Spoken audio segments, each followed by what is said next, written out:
Olá, eu sou Natália Loyola. Eu sou Rômulo Norbeck. E eu, Flávia Adriana. Nós vamos apresentar mais uma edição do Rural Ciência. Um programa feito por estudantes de jornalismo na 4ª turma do Laboratório de TV. A proposta é divulgar para você as pesquisas e projetos científicos desenvolvidos na Universidade Federal Rural do Rio de Janeiro. E hoje nós estamos aqui no Instituto de Ciências Biológicas. Confira agora os destaques dessa edição. Vem aí a Cashmere, desenvolvida pela primeira vez no Brasil. Como manter uma alimentação saudável sem estourar as contas? Saiba como a música pode influenciar os resultados na prática de exercícios físicos. Estas e outras notícias você vê agora no Rural Ciência.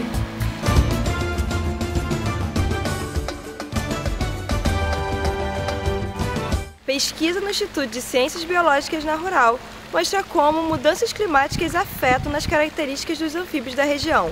Eu e o cinegrafista Sandro Schutz fomos conferir.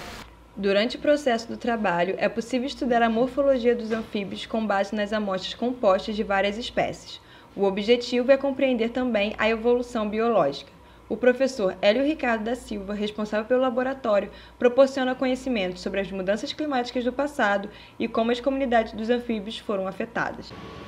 O que a gente faz? Então, a gente tem algumas questões básicas envolvendo biodiversidade, que envolvem perguntas básicas de saber o que tem na natureza ou de algumas localidades, qual é a composição, quantos de cada coisa tem, né, no nosso caso de anfíbios, e tirar pequenas amostras da natureza que a gente processa para que elas sejam preservadas. E aí, com as coletas em si, tem um tipo de estudo que envolve conhecer quantos tem e comparar as localidades. E com os estudos das amostras que a gente pode estudar questões de alimentação dos organismos, questões de mudança morfológica. Quando os bichos vêm para o laboratório, eles vêm vivos, aí eles são anestesiados, aí eles são montados numa posição anatômica que facilite os estudos posteriores e fixados. E depois esse bicho é lavado e transferido para álcool 70, que aí qualquer pessoa pode manipular. Então, aí, depois que isso é feito, esses bichos são catalogados, eles são todos individualmente etiquetados e entram no sistema, num banco de dados, para que, se alguém quiser saber o que tem aqui, eu possa rapidamente informar as pessoas sobre isso. O mestrando Gustavo Colasso estuda basicamente ontogenia, que é a análise da história do desenvolvimento de organismo desde quando ele nasce até ele se tornar um adulto. Eu estudo uma espécie, o desenvolvimento dessa espécie, e eu comparo com as outras, de talvez outros ambientes, ou ambientes semelhantes, para ver como se fossem as peculiaridades do desenvolvimento dessas espécies. O que a gente vai gerar aqui, o fundo teórico de conhecimento, ele vai servir para ou estudar outros grupos animais, ou até para entender o nosso próprio desenvolvimento humano. O Laboratório Coleção Herpetologia da Rural tem muitas perguntas a serem respondidas. É importante que haja recursos para que os estudos possam prosseguir. Ainda na área de biológicas, um tema divide opiniões entre alunos e professores. É sobre como lidar com a vida animal durante as aulas. Veja na reportagem de Lucas Meirelles. Foi pensando em um tratamento mais respeitoso para os animais e nos pedidos de objeção de consciência que foi desenvolvido o projeto de extensão Ensino Humanitário na UFRJ, práticas pedagógicas inclusivas e métodos alternativos ao uso de animais. A objeção de consciência dentro do ensino, e falando sobre ensino de biologia, ela vem da seguinte forma. A pessoa, o estudante, ele questiona a questão do uso prejudicial de animais. Então, dentro dessa dinâmica toda, da dificuldade, né, os professores não queriam entender essa questão, ainda não querem, surgiu a ideia de vamos fazer um projeto de extensão. Coordenado pelo professor Luciano Alonso, o projeto tem como pilares a implementação de modelos anatômicos e animais eticamente obtidos, junto a parcerias com o Hospital Veterinário e o Centro de Triagem de Animais Silvestres, o CETAS, que são preparados para as aulas de Biologia, Veterinária e Zootecnia. Então, a gente deixar transparente do que se trata essa ética na obtenção desse animal. Não interferir no ciclo biológico na vida desse animal para que ele se torne um objeto de estudo.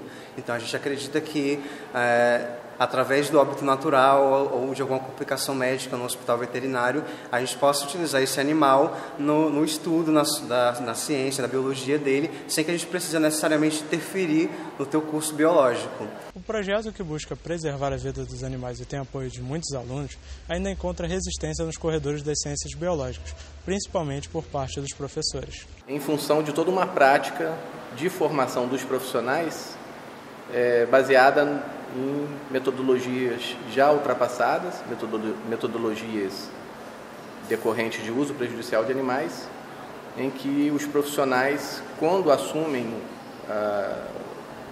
a carreira do magistério, acabam levando para as suas práticas essa metodologia baseada em uso prejudicial de animais. E aí a substituição é motivo de resistência. Essa resistência ela vai diminuindo à medida em que a própria universidade vai se organizando burocraticamente para ter essa fonte documental do seu material de aula. Um projeto de recuperação ambiental desenvolvido pelo Instituto de Florestas apresenta os benefícios da inoculação em mudas nativas. E eu fui conhecer a pesquisa. Vamos ver? Uma das vantagens da inoculação é a queda do uso de fertilizantes, garantindo a mesma produtividade. Isso porque as bactérias permitem que as plantas fixem mais nitrogênio. O micro-organismo injetado nas mudas tem uma função benéfica no desenvolvimento vegetal, e todo inoculante aplicado aos projetos de pesquisa desenvolvidos na Rural segue os protocolos de padronização e difusão de tecnologia de interesse agrícola. Esta é a tese de doutorado do engenheiro florestal Gustavo Abauri. A gente está estudando em 2 tipos de planta, que são espécies arbóreas, muito utilizadas em restauração e que são fixadoras de nitrogênio. Então, além de fazer a parte de simbiose com o fungo micorrízico arbuscular, também fazem com as bactérias fixadoras de nitrogênio, que é a Samané assamã e a Albizia guaxapelia. O segundo capítulo da tese de doutorado é justamente para ver em qual substrato a muda, recebendo o inoculante com bactéria e com o fungo, ela consegue se desenvolver melhor. E a gente está tendo um resultado bastante expressivo aqui, com diferença de substrato, para ver em qual deles a gente deve produzir a muda em viveiro utilizando a tecnologia de inoculação. A pesquisa conta com incentivos da Fundação de Amparo à Pesquisa do Estado do Rio de Janeiro, a FAPERJ, e está sendo desenvolvida no viveiro do Instituto de Florestas. Essas são mudas de samanéias, espécie utilizada para o reflorestamento. E aqui nós temos 2 casos. O primeiro recebeu adubo químico, o segundo, inoculação.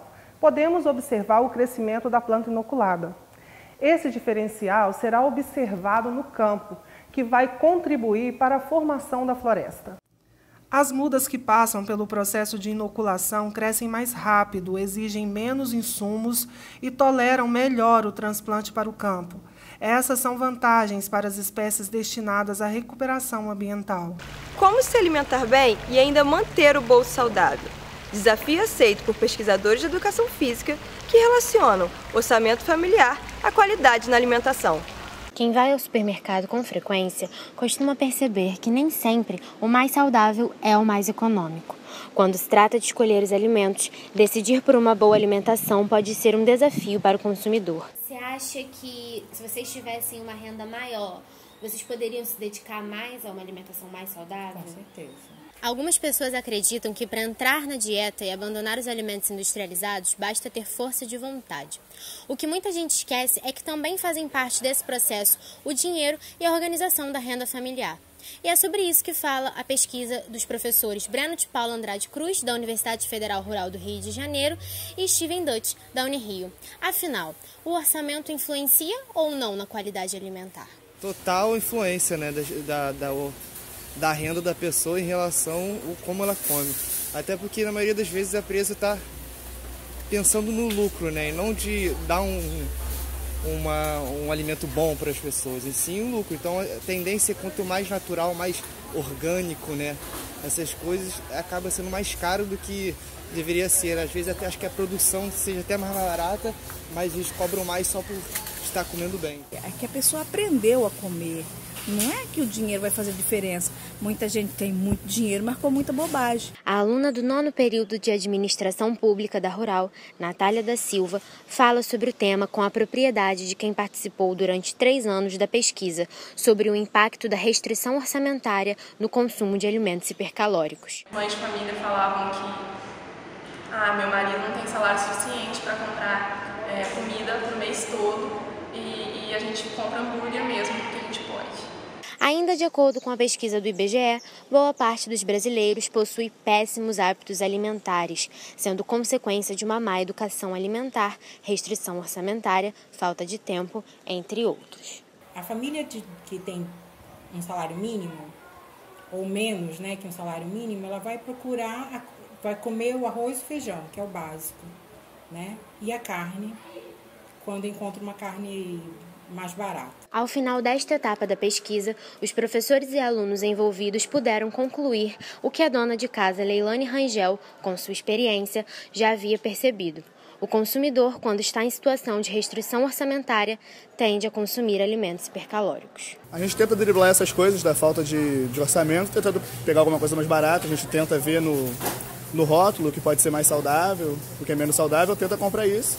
E vendo essas coisas, tem mês que não dá para comprar, tem mês que dá. Muita gente adora fazer exercícios ouvindo música e nas academias o som alto é praticamente regra. Mas até que ponto a música influencia na malhação? Então, Rômulo, um estudo na Rural aborda as consequências da fadiga a partir da intensidade do som nas práticas de condicionamento físico. Marcos Vinícius Freitas, estudante do curso de Educação Física, desenvolve um projeto de iniciação científica para descobrir os efeitos da música na realização de exercícios de alta intensidade. Eu convido os sujeitos do laboratório para fazer os protocolos, né? São 3 protocolos. No momento que o sujeito chega, eu faço o sorteio de qual protocolo vai ser realizado. Poderia ser o protocolo controle, no qual o sujeito vai pedalar com todo o aparato, porém sem nenhum estímulo musical, sem nada, no fone de ouvido. Protocolo PS, que é o protocolo com a música preferida, a música que ele escolheu como a música preferida. Ou protocolo NPS, que é a música odiada, né? Nos protocolos eu vou avaliar as variáveis, como frequência cardíaca, né, variável física, e Borg, que é uma variável que a gente coloca psicológica, que nada mais é do que a percepção do esforço dele durante a atividade física até a exaustão. Então, logo após essas variáveis, eu coleto tudo e faço análise estatística. Com a pesquisa, ele descobriu que ao fazer os exercícios com a música preferida, os participantes tiveram resultados muito melhores do que quando ouviam um som que não gostavam ou ainda quando não ouviam música. Luiz Paulo é um dos participantes do projeto. A diferença da música é algo que uma pessoa da educação física nem imagina que aconteça, entende? Porque a gente trabalha com as partes mais físicas, palpáveis da fisiologia e da anatomia. Então, nunca que a gente imagina que algo como a música vai interferir no desempenho físico de uma pessoa. Então, pedalar com música realmente foi uma diferença grande que eu não imaginava que poderia acontecer. Além disso, a pesquisa mostrou que a influência dos efeitos da música nos homens é superior do que nas mulheres. Para saber o porquê, Marcos Vinícius continua desenvolvendo o projeto. Foi visível a melhora da performance, a melhora do tempo, né, de teste na música preferida. Só que, significativamente, foi no grupo masculino. Isso foi mais interessante. A gente achava que seria no feminino, porém foi no masculino. Eu e o meu orientador, o Anderson, a gente acredita que tenha sido devido a um menor número de meninas, né, na amostra. Em dias frios, nada melhor do que se sentir bem agasalhado, não é? E se a roupa lhe proporcionar uma sensação de conforto? Melhor ainda, uma das fibras que gera maciez ao toque e aquece é a cachemir.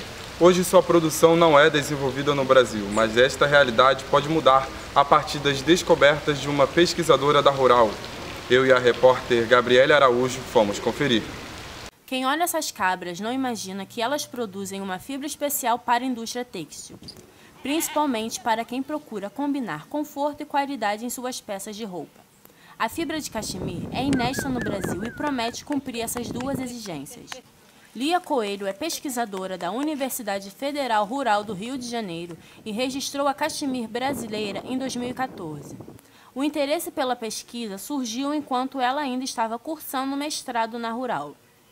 Então, no meu mestrado, eu vim para uma aula com o meu orientador do meu mestrado, ainda não tinha dissertação, e aí eu cheguei aqui, encontrei alguns animais vindo de fora, de Miguel Pereira, e eles estavam produzindo uma fibra muito fofinha em volta deles, né? E aí eu perguntei para o meu orientador se eu podia pegar, peguei a amostra, levei para o laboratório, foi uma das minhas primeiras análises de microscopia eletrônica de varredura, e daí eu descobri que era cachemir. E daí para frente, agora hoje no meu doutorado, eu continuo pesquisando sobre ela. O projeto é desenvolvido em parceria com a Universidade Federal do Rio de Janeiro, com o Senai CETICT e com a Universidade Estadual Paulista.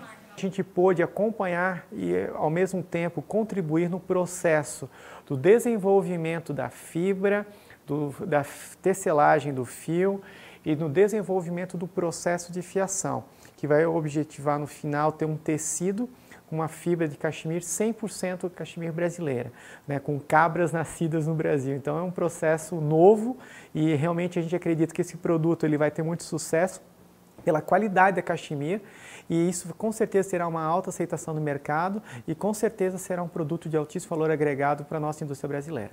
A cachemir é muito requisitada em países de temperaturas baixas por ser macia e versátil. O diferencial da brasileira é por ser um fio mais fino e liso. A cachemir é obtida a partir do pelo das cabras de pelagem marrom, da raça Boer. As amostras são coletadas para análise em Viçosa, Maringá e Recife. Depois do resultado final, será produzido o fio. Profissionais de diversas áreas compõem a equipe de pesquisadores do projeto. Técnica administrativa na Rural, Camila Heller é a engenheira têxtil responsável pela análise na produção dos fios de cachemir. Atuo junto com a Lia, né? A gente retomou essa parceria com o Senai e a nossa proposta agora é, a partir das análises, né, dos resultados que a Lia obtém dessas análises físicas, né, análise qualitativa e quantitativa, a gente poder tomar decisões de como melhor processar essa fibra, né? E com isso averiguar se existe realmente a factibilidade de transformá-la em fio, posteriormente em tecido e conhecer qual é a qualidade da fibra, né, da cachemir brasileira e como ela pode contribuir para a indústria têxtil nacional. E a gente fica por aqui. Este foi o 4º programa Rural Ciência, feito pelos estudantes de jornalismo da Universidade Federal Rural do Rio de Janeiro. As reportagens que você acabou de assistir foram desenvolvidas no Laboratório de TV. E no próximo semestre a gente volta com outras notícias sobre as pesquisas da Rural. Até lá!